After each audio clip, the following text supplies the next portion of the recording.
여러분 안녕하십니까? 지혜쌤입니다. 우리 3월달에 이야기했던 것처럼 원래 어떤 작품을 배우거나 혹은 어떤 갈래에 대해서 새로 시작할 때는 그 갈래를 공부하는 데 있어서 도움이 되는 파트는 따로 이렇게 이론으로 빼서 영상으로 한다고 했었잖아요. 네, 오늘 이 영상이 그 3월달에 설명했던 부분에 대한 영상입니다. 오늘 이 영상을 하게 된 가장 큰 이유는 여러분들이 아무래도 요 고전 원문 문학을 가장 어려워하고 있다고 생각이 들어서예요. 사실 3학년 선배들도 3학년이 됐었을 때 가장 곤란해하는 것 중에 하나가 독서 파트에서는 보통 과학이나 인문이었고요. 문학에서는 이 녀석을 가장 어려워했었습니다. 그래서 어떻게 하면 우리 뒤어온 1학년들한테 도움이 좀 될 수 있을까를 생각하다가 고전 논문은 한 번은 요렇게 설명을 해 놓으면 여러분들에게 좀 도움이 되지 않을까라고 생각을 해서 이렇게 영상을 준비하게 됐습니다. 자, 그러면 일단 우리 바로 수업을 시작하도록 할게요. 자, 우리가 사실 고전 논문을 무서워하는 이유, 고전 시가라고 하는 이 영역을 무서워하는 이유는 사실은 이것 때문이겠죠. 고전이라고 하는 요것 때문일 것 같아요. 근데 여러분 사실 여기에다 더 방점을 찍어 주셨으면 좋겠습니다. 고전 시가도 고전 논문도 시예요. 그래서 우리 처음에 같이 봤었던 요 시의 요 표 있죠. 사실 여기서부터 시작을 하면 돼요. 고전 시가에 나오는 시인도 사실은 독자들에게 어떤 걸 전달하고 싶어서 화자도 내세울 거고요. 대상도 내세울 거고요. 그걸 통해서 정서와 사상을 드러낼 겁니다.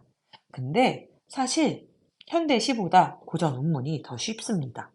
왜냐하면 그때 당시에는 시인과 화자를 나눠서 생각하지 않았어요. 거의 시인이 화자 자신이라고 생각을 해도 괜찮을 것 같아요. 그래서 시인의 상황이나 시인의 신분 같은 것들이 여기 나오는 화자의 모습이나 정서나 사상에 큰 영향을 끼쳤습니다. 무슨 얘기냐? 양반이 함부로 왕한테 "나 너 싫어" 라고 말할 수 있어요? 없어요? 쉽지 않아요. 왜? 양반 이름 걸고, 이름 걸고 "저 왕새끼 싫어" 라고 이야기하면 왕이 어떻게 하겠어요? 예? 죽이겠죠.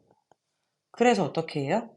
쓸 수가 없어요. 그러므로 양반들이 보통 이름을 걸고 쓴다고 하면 비판적인 글들이 상당히 줄어듭니다. 그리고 왕한테 싫다고 할 수 없겠죠. 뭐라고 해야 될까요? 네, 충성을 다할게요 라고 이야기를 할 거예요. 그러니까 정서나 사상이 시인의 상황이나 신분에 따라서 어느 정도 한정됩니다. 그래서 여러분들이 너무 어렵게 접근하지 않아도 좋습니다. 이것도 시다라고 생각하면 훨씬 더 편할 것 같아요. 모든 시는 반드시 화자가 무엇, 즉 대상과 어떤 상황에 처해 있을 건데 방금 얘기한 것처럼 고전 시가는 작가와 갈래에 따라서 전달하려는 정서와 주제가 현대시에 비해서 어느 정도 한정되어 있다. 그래서 특정 갈래와 작가, 시대를 바탕으로 작품을 해석한다면 조금 더 쉬워질 겁니다. 방금 얘기했던 거 간단하게 기억하면 좋아요. 양반들은 보통 사회 비판적인 내용 쓸 수 있을까요? 없을까요? 맞아요. 쓰기 힘들어요. 대부분 양반이 자신의 이름을 걸고 쓴 글들은 보통 임금에 대한 충성이나 지조와 절개, 혹은 이건 얘기하기 좀 싫은데 에이 나 그냥 자연 속에서 공부하면서 잘 노는 얘기 할래 라고 하는 식의 글들이 많아요. 그런 걸 우리가 요렇게 이야기할 겁니다. 자, 그렇다면 다른 말로 사실 조선시대는 되게 철저한 신분제 사회였잖아요. 양반들은 조선시대 그리고 그 이전 고려시대 그리고 여러분들 지금 한국사에서 배우고 있는 그 이전 통일, 신라, 남북고, 삼국시대 할 때부터 꾸준히 글을 써왔을 거예요. 근데 그들이 가장 글을 많이 쓸 때가 언제였을까요? 사실은 조선이었을 거예요. 그리고 사실은 이전까지 기록된 양이 되게 적은 편이에요. 근데 이 이후에는 기록이 폭발적으로 증가했죠. 그래서 우리가 조선시대 이후의 작품들을 되게 많이 만나는 거고요. 특히 아까 얘기했던 것처럼 이름 걸고 말하는 사람들이 되게 많아요. 자, 그러면 철저한 신분제 사회였던 이 조선시대의 평민들은, 사실은 평민들은 이름이 없는 사람이 훨씬 많았다고 생각하면 돼요. 뭐 개똥이 말똥이 뭐 이런 이름들 있잖아요. 되게 쉬운 이름들. 네, 그래서 그런 사람들이 굳이 이름을 다 걸고서 쓰진 않았을 것 같아요. 그래서 보통 평민들은 작자, 미, 상이라고 해서 나올 거예요. 성이 작시, 이름이 자미상씨 아님, 작자, 미상이에요. 그럼 이 사람들은 주제가 훨씬 더 자유로웠겠죠. 그래서 사랑 얘기도 할 거고요. 사회 비판적인 시선도 보여줄 거고요. 풍자도 할 겁니다. 그리고 인생의 애환도 담을 거예요. 그러면 여러분들은 일단 어디서부터 시작하면 돼요? 작품 보자마자 작가 이름 있나 없나? 부터 봐주시면 되고요. 그리고 일단 한자가 안쪽에 안 나와 있어요. 즉 한자가 막 이렇게 한자 옆에 이렇게 한글로 이렇게 써 있는 게 아니라면 보통 대부분은 조선시대에 창작된 작품들이 훨씬 많습니다. 그러니까 시대는 조선시대가 아니라면 여러분들이 지금 서종 선생님이랑 배우고 있는 작품들 있죠. 삼국시대라든지 고려시대라든지 그쪽의 작품들은 진짜 몇 개 안 돼요. 그럼 그 작품들은 아예 제목 자체를 기억해 버리세요. 그럼 접근하기가 훨씬 좋아집니다. 그리고 어쨌든 시니까 정서나 사상을 드러내는 단어들을 좀 포인트를 맞춰서 읽어주면 너무너무 좋을 것 같다. 그래서 이렇게 접근해 줬으면 좋겠습니다. 네 가지만 기억해 주세요. 일단 영순이는 시다 라는 거 잊지 마시고요. 읽어주세요. 눈으로 읽는 거 말고 소리 내서 읽어주세요. 왜냐하면 특히 선생님이랑 같이 다루게 될 조선의 문학들, 시조라든지 가사라든지 하는 것들은 대부분 옛 한글로 쓰여져 있을 거예요. 자, 이 옛 한글들은 우리가 읽을 수 있느냐 없느냐? 읽을 수 있어요. 쌤이 수업 시간에 한 번씩 얘기했던 우리 나이 진짜 많은 쌤 친할머니, 이제 곧 한두 해만 더 사신다면 한국에서 가장 오래 산 분으로 기록이 남게 될 우리 할머니, 제 태어난 연도로 치면은 1900년 완전 초로 가야 되거든요. 근데 나 우리 할머니랑 많이 통하거든. 그럼 1920년, 뭐 1910 몇 년에 태어나신 할머니가 배운 말은 언제적 말일까요? 조선시대 말이겠죠. 근데 나 할머니랑 많이 통하거든. 왜? 옛 한글로 기록된 건 그때 당시에 소리를 기록한 거거든요. 그러면 이 소리 나는 대로 잘 읽어보면 돼요. 충분히 할 수 있어요. 근데 너무 어려운 것들은 어떻게 하면 돼요? 방법을 알려줄게요. 그 방법을 맞춰서 읽어보시면 될 것 같습니다. 자, 그리고 선생님이 부록 페이지에다가 고전시가 단골 어휘를 실어놨어요. 이거는 좀 틈틈이 들고 다니면서 여러분들이 고전을 볼 때마다 봐주면 3년 동안 편합니다. 꼭 봐주셨으면 좋겠고요. 물론 지금 같이 보진 않을 거고요. 갈래별 특징을 한 번만 공부해 주세요. 앞에 우리 고대가요라든지 혹은 고려가요라든지 이런 것들은 우종쌤이랑 여러분들이 배우는 걸로 알고 있고요. 그래서 쌤이랑은 시조와 가사에 대한 갈래 특징을 좀 공부를 해 놓을 겁니다. 오늘은 시조에 대한 특징 간단하게 소개해 줄게요. 자, 그리고 갈래 플러스 작가. 여기서 특히 작가 이름 유무를 확인하면 아까 얘기한 것처럼 주제가 한정될 수 있어요. 양반이냐, 평민이냐, 혹은 작자미상이 아니라 이름은 있는데 기생이냐에 따라서 주제가 많이 달라집니다. 그래서 이걸 먼저 확인할 수 있으면 좋을 것 같습니다.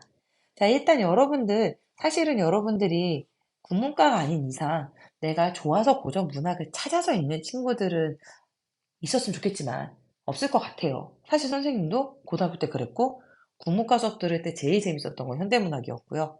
그중에서도 소설, 시, 두 개를 줄을 세울 순 없고 그 다음이 그나마 고전 문학, 특히 고전 소설 되게 좋아했어요. 예상외로 흥미진진하거든요. 우리 콩쥐 팥쥐전 이런 거 있잖아요. 팥쥐 젓갈을 만들어 버린다 이런 거 있었잖아, 결말에서. 그런 걸 생각하면 고전수업도 진짜 재밌었어요. 그래서 사실 쌤도 쪼끔 어려웠던 부분은 고전 시가였어요. 말이 너무 어려웠거든. 그래서 여러분들이 작품 자체를 감상하기 위해서 찾을 거라고 생각하진 않습니다. 그렇다면 여러분들은 아마 문제 풀 때 많이 만나게 되겠죠. 그래서 문제 풀 땐 이렇게 접근하셨으면 좋겠습니다. 총 2번의 단계에 걸쳐서 읽는다고 생각하는 게 좋을 것 같고요. 평소 때 연습할 때는 절대로 시간을 재서 시간 재기 하지 마세요. 왜냐면 1학년 때부터 시간에 쫓기기 시작하면 3학년 때 내가 어디서 어떻게 어느 부분에 약점이 있는지를 모르고 문제를 풀게 됩니다. 그래서 1학년 때 기본기를 탄탄하게 만들어 주기 위해서 천천히 분석하고 읽는 연습을 자꾸 해주셨으면 좋겠습니다. 그래서 이렇게 해주세요. 고전문학 접근할 땐 일단 문제부터 확인해 주세요. 사실 이거는 모든 문학 영역에 해당합니다. 각 문제들이 요구하는 제시문의 기호를 먼저 확인해 주세요. 무슨 뜻이냐? 1번 문제에서는 예를 들어서 가와나의 공통점을 고르시오. 가와나의 표현상의 특징에 대한 것으로 바른 것은 바르지 않은 것은 묻겠죠. 그러면 가와나를 모두 읽어야 돼요. 자, 그리고 봤더니 2번 문제에서는 나와 다를 묻고 있고요. 3번 문제는 가 문제만 묻고 있네요. 자, 그렇다면 여러분들은 이때 문제 푸는 순서를 정하면서 제시문 독해 순서를 정하는 거예요. 한 번에 가, 나, 다를 다 읽고 다시 문제로 가면 여러분들 요 작업하고 있을걸요? 다시 왔다, 갔다, 왔다, 갔다. 그래서 내가 문제를 한 문제 푸는데 제시문을 4번째 읽었다. 이런 약간 슬픈 상황이 벌어질 수 있다. 그래서 문제를 먼저 보고 제시문의 키워드를 확인을 해서 문제 푸는 순서, 다른 말로 제시문 독해 순서로 정하세요. 위에 예에 나온 이 상황이라면 봤더니 가제시문이 문제 2개에 걸려 있네요. 그러면 가제시문을 먼저 읽으세요. 읽고 1번 문제에서 가에 해당하는 보기, 3번 문제를 가를 읽었으니까 해결이 되겠죠? 그럼 요거 선택지 확인하고서 답 체크. 그리고 1번에서 체크. 그러면 남은 문제에서 지금 나를 읽으면서 1번과 2번이 동시에 해결되겠죠. 그래서 항상 이 순서를 지켜주면 되게 좋을 것 같아요. 자, 특히 이때 내가 가와 나와 다 제시문이 만약에 있다. 1학년 거 문제에서 설마 이렇게 3개씩이나 내겠어요? 안 낸 것 같아요. 자, 안 냈겠지? 안 냈을 거예요. 자, 이렇게 만약에 3개가 있다. 근데 내가 다 제시문을 알아요. 그런데 가나를 몰라요. 그럼 뭐부터 확인해요? 다부터 푸세요. 다를 확실하게 풀고 남은 거에서 가나를 하나씩 접근하시면 돼요. 자, 그러면 내가 만약에 이 3개를 다 모르는 상황이에요. 물론 내신에서 이런 일은 없어요. 내신에서 내가 여러분한테 매와 사 가르쳐 놓고서 우후 매와 오다 이렇게 내진 않겠죠? 이번 드립 아무리 봐도 실패했을 것 같아. 아무도 안 웃었을 것 같아. 자, 그러면 지울까? 안 지우고 그냥 할게요. 자, 가나다. 내가 다 모른다. 그러면 분명히 보기 딸린 문제가 하나 무조건 나와요. 이때 보기에서 설명해준 설명을 바탕으로 상대적으로 쉬워 보이는 애부터 가세요. 너무 긴 애도 그렇고 너무 짧은 애도 그래요. 어중간한 애부터 한번 시작해 보시는 걸 추천드려요. 자, 근데 내가 어떤 문제를 봤는데 보기에서 내가 본 제시문은 가나 다야. 근데 보기에 가나다 중에 다의 설명만 있어. 그러면 이 다는 보기가 없으면 절대 해석이 안 될 수도 있다는 뜻이에요. 그래서 반드시 보기를 읽고 다를 해석하는 방향으로 가주시는 게 좋아요. 자, 그리고 난 다음에, 자, 아직 문제 보기 안 끝났어요. 자, 문제를 보고 난 다음에 여러분들이 이제 제시문의 제목과 글의 유형을 볼 거예요. 글의 유형을 보고 저희가 그게 무슨 장르인지 어떻게 아나요? 일단 이렇게 생각하시면 돼요. 길다. 연 구분도 없다. 행도 뭔가 애매하게 길다. 그럼 조선시대 가사예요. 조선시대 가사의 확률이 높아요. 가사의 주 창작층은 선비, 즉 양반들이었어요. 자, 그러다 보니까 그럼 주제가 뭐 아니면 뭐로 갈 확률이 높다? 그렇죠. 우리 아까 얘기했던 충 혹은 뭐 강호가도. 물론 여기에 아주 가끔 사랑 얘기라든지 인생의 애환이 있을 수 있어요. 자, 근데 보통 요 확률로 많이 간다.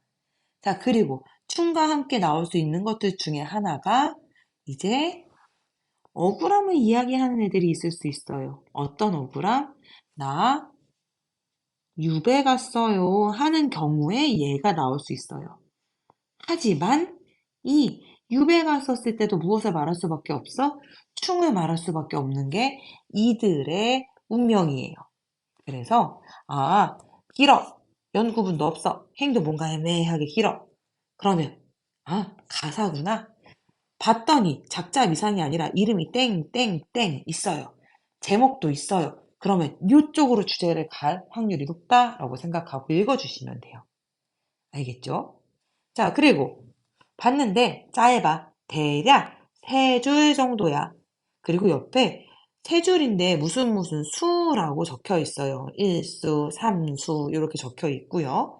근데 어쨌든 다 3줄, 3줄로 이루어져 있다. 그럼 이런 애들 우리가 뭐라고 해요? 시조라고 할 거예요. 시조에 대한 내용은 뒷페이지에 가서 다시 얘기할 거니까 그때 정리하도록 합시다. 자, 그럼 일단 얘네들은 잠깐 지우면서 자, 이렇게 장르와 제목을 보면서 마음을 가다듬으라는 게 무슨 뜻이냐면 고전시간 출제 범위가 어느 정도 정해져 있습니다. 특히 고전시간 중에서도 연구가 다 끝난 것들, 여러분들이 배울 만한 것들은 어느 정도 정해져 있어서 부록 2를 보면 잠깐 부록 2를 같이 볼까요? 부록 2를 요래 넘겨보면 자, 역대 수능 6월 9월 평가원 기출작품 정리라고 돼 있죠. 자, 지금 잘 보면 여기 E라고 써 있는 것들은 우리 수능 특강 연계됐다는 뜻이에요. 고3 때 만나게 되는 걔네들. 다 잘 보면 정철이란 사람도 그렇고 우리 쭉쭉 또 내려가 볼까? 여기 박인우라는 사람도 그렇고 되게 공통적으로 나오는 사람들이 계속 나옵니다. 자, 우리 또 잠깐 내려가 보면 자, 어디 보자. 음, 여기 또 정철 있네요, 지금. 관계됐던 사람들, 여기 정철 또 있고요. 박인로 여기 또 있네요, 지금. 자, 우리 조선시대에서 굉장히 큰 한 획을 차지한다고 하는 문인들은 되게 많았을 거예요. 근데 수능에서 뭔가를 목적성을 두고 물어볼 만한 사람들을 찾으라 그러면 어느 정도 정해져 있나 봐요. 그래서 지금 이쯤 되면 좀 너무 과하지 않아, 지금? 너무 많이 나와요, 지금. 정철은 지금 몇 년 동안 계속 나오는 거야, 지금. 그래서 좀 평가원에서도 약간 찔렸었나 봐요. 12년, 13년, 14년, 15년까지 냈네? 그래서, 나 약간 찔려. 미안. 16, 17, 18, 19년까지 쉬었어요. 어머, 그랬더니 너무 오래 쉬었죠? 20년에 또 나왔네요. 자, 근데 21, 22, 23. 또 깨알같이 또 나왔어요. 네, 되게 좋아해요. 좋아하는 작가들이나 제목이 정해져 있어요. 그래서 여러분들이 어떻게 했으면 좋겠다? 얘네들은 3년간 열심히 봐보면 도움이 되지 않을까? 그래서 그걸 도움을 받기 위해 지금부터 이제 일단 우리 아까 고전시가 문제 풀 때 어떻게 해요? 라고 했었을 때 2단계만 설명한 거였어요. 문제부터 확인하세요. 문제부터 확인하시고요. 그리고 제시문을 이제 읽어보시면 돼요. 이때 쫄지 마세요. 우리말입니다. 모르는 말이 있을 수 있는데요. 꼭 필요한 거라면 반드시 단어 뜻을 알려줘요. 그래서 여러분들이 제시문을 읽기 시작할 때 이 순서로 일단 가주세요. 먼저 작품 아래 단어 설명이 붙어 있는 게 있다면 꼭 먼저 살펴봐 주세요. 우리 문제 이렇게 나오면 나 나왔을 때 이 밑에 이 부분에 보면 이렇게 표시되어 있는 단어 설명들이 있을 거예요. 얘네 꼭 보고 가세요. 이거 알아야 풀 수 있다는 뜻이고요. 이 단어들이 작품의 분위기나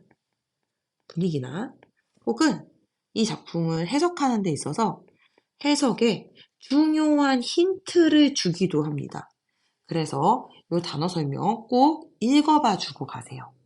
자, 그리고 읽을 때 쪼이지 마시고요. 역시나 시의 정서와 대상을 확인할 거예요. 자, 근데 이때 대상은 보통 뭐로 나오느냐? 자연물일 확률이 되게 높아요. 그래서 자연물과 관련된 단어들이 반복되고 있다면 걔가 대상이겠구나라고 생각해 주시면 되고요. 자, 그리고 이 정서는 문제 속의 힌트로 등장해 있을 수도 있고요. 또 그게 아니라면 서술어들, 이거 현대시랑 똑같죠, 지금. 서술어들을 중심으로 잘 봐주시면 됩니다. 자, 그리고 화자가 처해 있는 상황과 행동에 집중하면서 읽으면 되는데, 이때 상황은 우리 시간과 공간을 잘 봐주세요. 특히 고전 시가에서는 시간과 공간이 분명히 여러분들한테 제시될 거고요. 그리고 얘네가 되게 큰 힌트가 될 겁니다.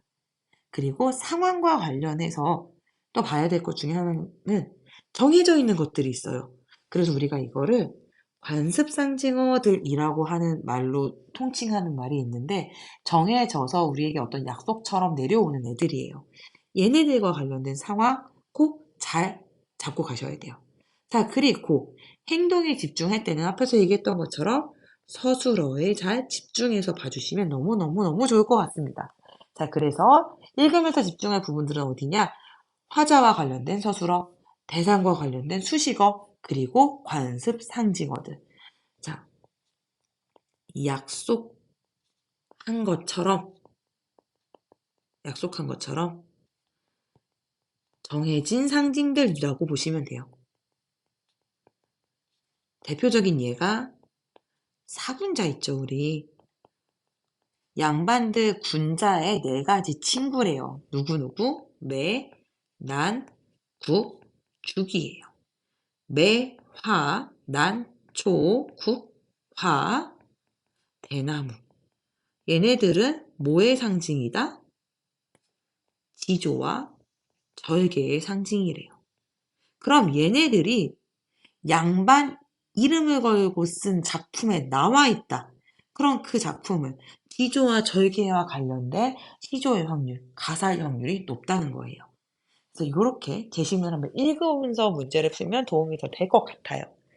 자, 그러면 이제 작품을 분석하고 이해할 때, 여러분들이 혼자서 이해할 때는 꼭 천천히 이 작업을 해주셨으면 좋겠습니다. 우선 작품을 소리내서 읽어주세요. 이게 진짜 중요해요. 아, 소리내서 읽으면 어차피 시험장 가서 소리내서 못 읽잖아요. 소리내서 읽는 게 연습이 되면 뭐가 돼요? 머릿속에서 자동으로 음성 재생이 됩니다.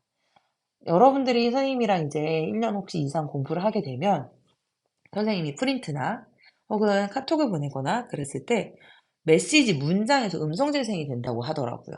음성 지원이 된대요. 그런 것처럼 여러분들이 자꾸 읽다 보면 여러분이 소리내서 읽는 그 과정이 머릿속에 각인이 됩니다. 그래서 연습이 필요해요. 소리내서 읽는 연습을 반드시 해주셔야 돼요.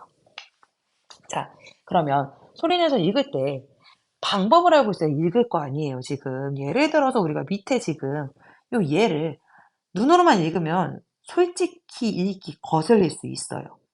자, 그럼 소리내서 읽어보면 돼요. 내가 바로 읽으면 안 되겠지? 이거를 소리내서 한번 읽을 건데 방법을 알아야 읽지. 그리고 제발 소리내서 읽을 때 이 글씨, 이런 글씨들 너무 어색하게 무드실리 이렇게 읽지 마세요. 자연스럽게, 최대한 자연스럽게 편한 발음으로 바꿔가면서 내야 돼요. 그럼 누가 봐도 얘를 이라고 하진 않겠죠? 부딪히니라고 읽는 게 훨씬 편할 거예요. 이렇게 읽더라도 이거 무슨 글씨야? 이렇게 읽더라도 우리가 의 발음을 디귿이랑 같이 못하니까 이거 하나 선택해서 해야겠죠. 그러면 부딪히니가 되겠지. 자, 이것처럼 소리를 지금의 소리에 유사하게 편하게 읽으세요. 그러면 얘는 지금 부, 뒷, 히, 니가 될 거예요. 이걸 실제로 발음 나면 여러분 다 알고 있잖아요? 거센 소리 일어나는 거 알죠? 부, 어디로부터? 부디? 친이가 되겠죠, 지금. 부딪히니가 되진 않을 거 아니야. 부딪히니, 어머, 어디랑 되게 닮았지, 지금. 그래서 소리 나는 대로 읽으면 돼요. 자, 이때 하필 없어진 어문들이 있어요. 자, 이거 읽는 법 알려줄게요. 자, 일단 요렇게 점 생긴 애들 있어요. 이런 애들 있으면 일단 첫 음절에서는 아로 읽어주시고요. 두 번째 이하 음절에서는 으로 한번 바꿔보세요. 으로 바꿨는데 어색하면 다시 아로 바꾸셔도 돼요. 근데 보통은 으로 바꾸면 어느 정도 다 답이 됩니다. 자, 그럼 우리 바로 밑으로 내려와 볼까? 자, 이렇게 읽진 않을 거잖아. 어떻게 읽을까요? 바, 얘는 라미로 읽어줘야겠네. 자, 그러면 밑에 얘를 볼까요? 자, 밑에 얘는 지금 이런 애가 있어. 와, 얘도 짜증나는데 얘는 뭐예요? 이건 이름 발음하기 너무 힘들게 생기지 않았니, 지금? 시옷도 아니고 지읒도 아니고 어떻게 읽어, 지금? 그래서 없어졌어요. 빈자리예요. 그래서 이걸로 바꿔주시면 돼요. 그럼 이거 어떻게 읽을까요? 을이 되겠죠. 잘했어요. 자, 그럼 얘는 바람에가 되겠네요. 그럼 바라매라고 명확히 끊어있지 않고 천천히 볼까? 바람에가 되겠네. 자, 떨어진 이건 어떻게 읽을까요? 그렇지, 슬로 가야겠지. 굿을 가타라라고 읽지 말고 너희 지금 순간 머릿속에서 이미 지금 생각한 친구들 있지? 이미 월월 아니야? 미안. 자, 이미 자, 알아라고 생각해 주시면 될 것 같습니다. 자, 그럼 우리 이거 이미 해석 다 했네. 가을 바람에 떨어진 곳을 같아라 라고 해석하면 돼요. 자, 그리고 요렇게 생긴 애들이 있어요. 뭔가 약간 대분수야, 지금. 뭔가 얘가 약간 머리가 더 크네. 이렇게 생긴 애들 지금 어떻게 읽어주면 돼요? 요렇게 읽어주세요. 자, 그러면 요거 와 아니고 어떻게 읽으면 될까요? 아로 바꿀 순 없을 것 같고 이렇게 읽어야겠다. 너무 어설프니까 위다 하나 만들어줄까? 어머 사람이 고와요가 되겠네. 자, 그럼 이거는 더 이렇게 바꿀 순 없잖아. 어떻게 해야 될까요? 자, 그럼 얘는 오로 바꾸기 힘들면 우로 바꾸셔도 돼요. 어떻게 될까요? 이렇게 되겠네. 위에 비어있네. 더워가 되겠네요. 읽는 법 알겠죠? 자, 그리고 어두자음금은 뒤에 자음을 중심으로 된 소리를 읽어보세요.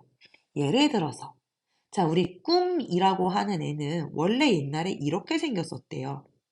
이거 스금 이거라고 읽으면 되겠죠? 스금. 이거 그래서 옛날에 단어에 보면 이렇게 있어요. 스금. 자, 제주도에 가면 실제로 이거 발음하십니다. 그래서 제주도 할머니께서 내가 대학교 때 인터뷰하러 갔었는데 스금스게 이러셔갖고 나 러시아어 하시는 줄 알았거든. 근데 알고 봤더니 요렇게 얘기하신 거였어요. 뭐게요? 그쵸?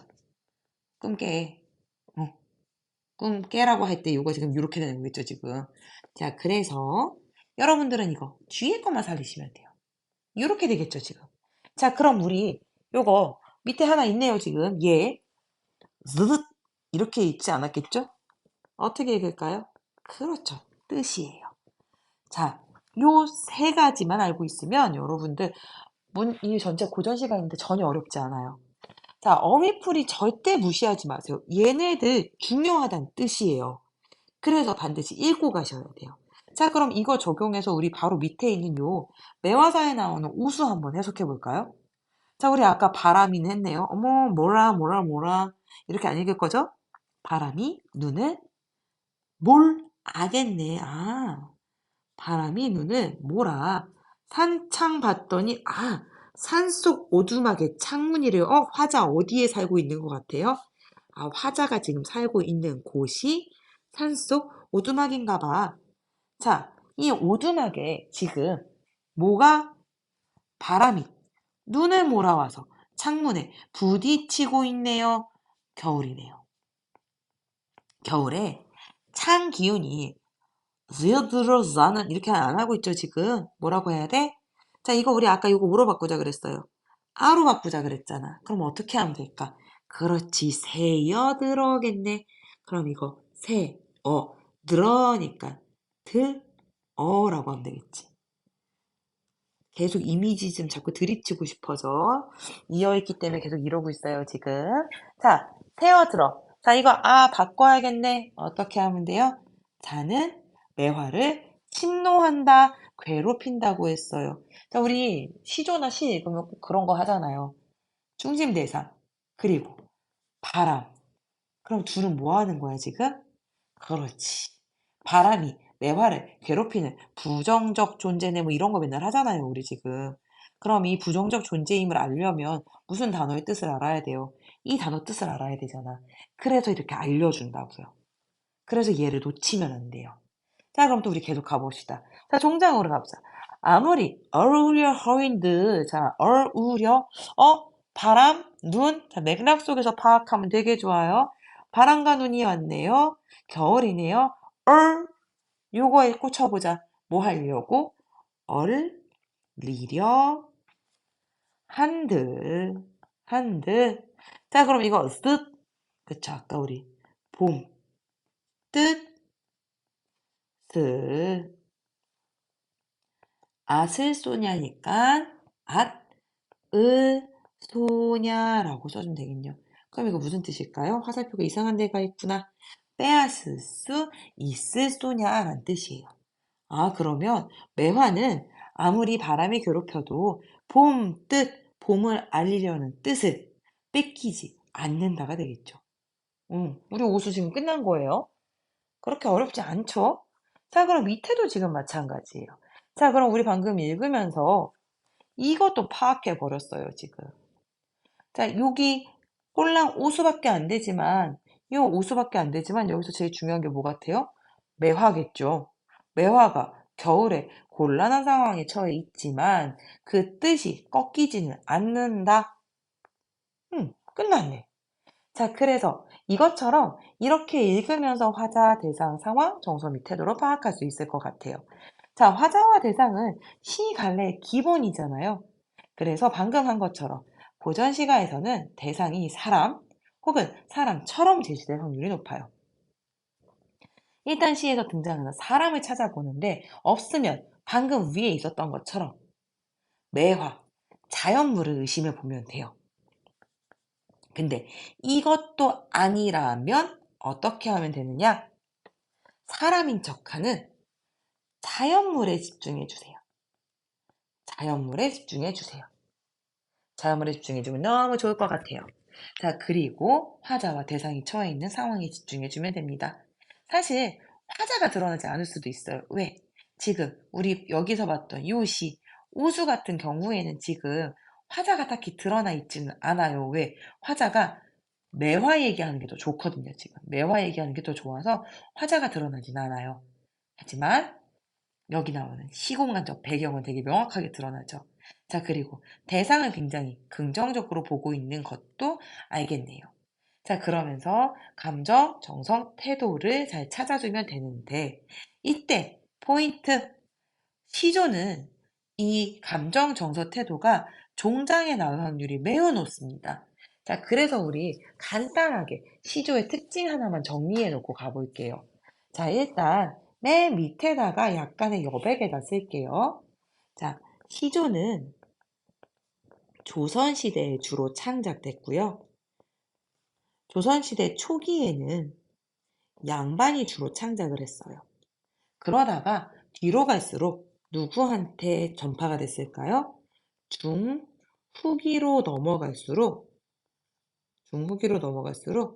평민에게 전파가 되기 시작합니다. 그래서 우리 양반들은 약간 격식 챙기는 거 보통 좋아했잖아요.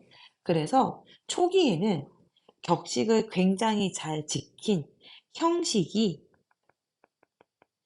정해져 있는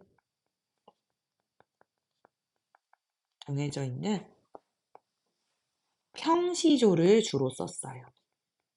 자, 이때 평시조들은 보통 3장. 어떻게 3장?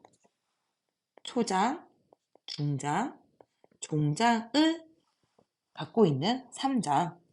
그리고 6, 9라고 해서 내용상 하나, 둘, 셋, 넷, 다섯. 내용상 이렇게 나눠지는 육구라고 하는 형식을 썼고요.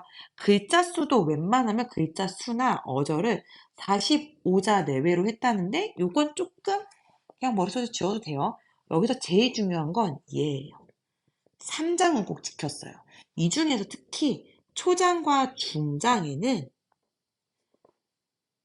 경치, 상황과 관련된 게 나오고요.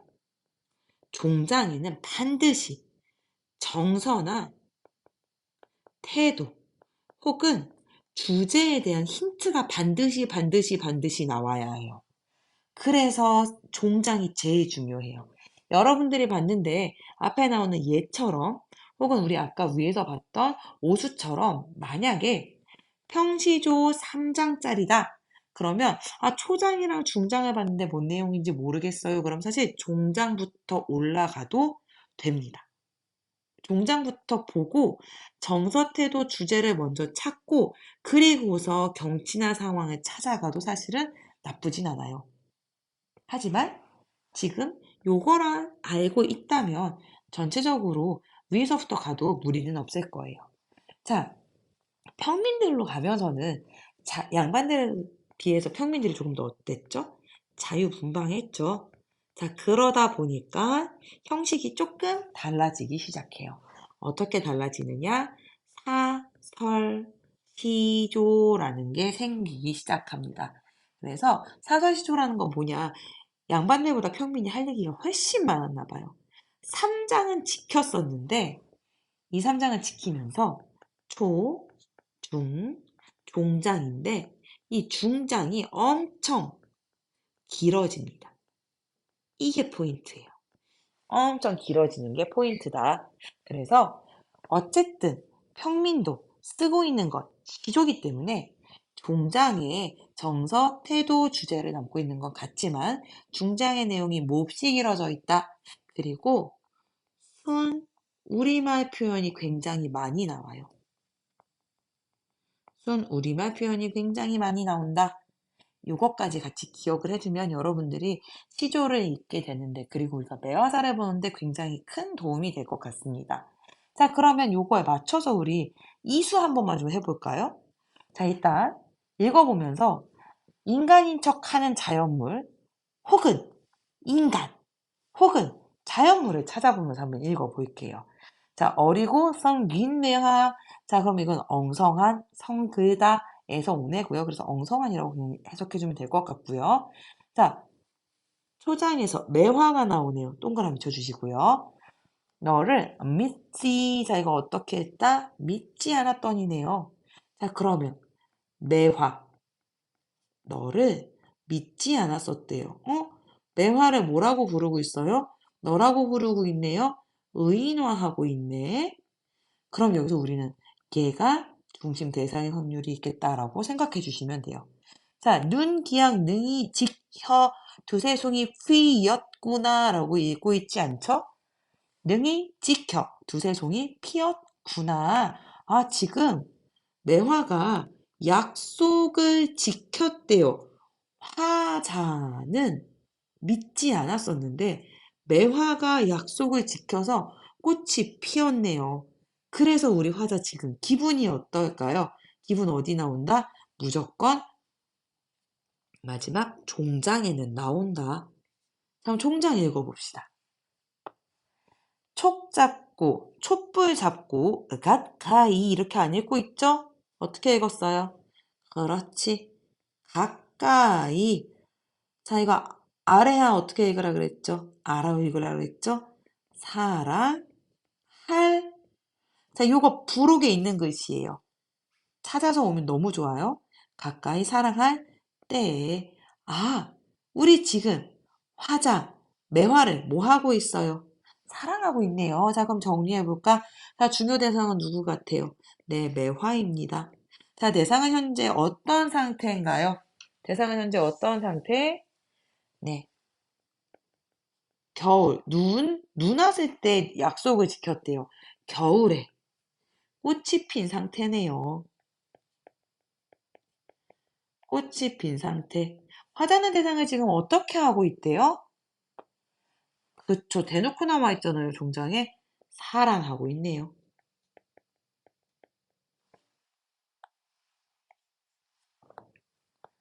사랑하고 있음. 자, 그럼 여러분들 이거 방금 다 파악하신 겁니다. 어때요? 어렵지 않죠? 어렵지 않다고 지금 스스로 계속 여러분이 지금 마법을 걸어야 돼. 지금 계속 최면을 걸어야 돼요. 그래야 우리가 지금 부록 1 넘어가시고요. 2 넘어가시고요. 자, 여기 매화사가 있어요. 자, 여기 지금 혼자서 읽어보기 1이 있죠. 자, 이거 여러분들 이거 꼭 혼자서 한 번만 소리 내서 선생님이 여기 빈칸 뚫어놓은 부분에다가 여러분이 한 번만 써보세요. 그래야 여러분이 실력이 늘어요. 자, 그리고 뒷장에 가면 방금 여러분이 한 걸 바탕으로 해서 질문들 좀 던져놨어요. 이것까지 해서 오면 정말 너무너무 좋을 것 같습니다. 하실 수 있겠죠? 그럼 우리 이거 다 하고 실제로 학교에서 매와서 나머지 부분들에 대해서 신나게 한번 해봐요. 그러면 우리 교실에서 뵙겠습니다.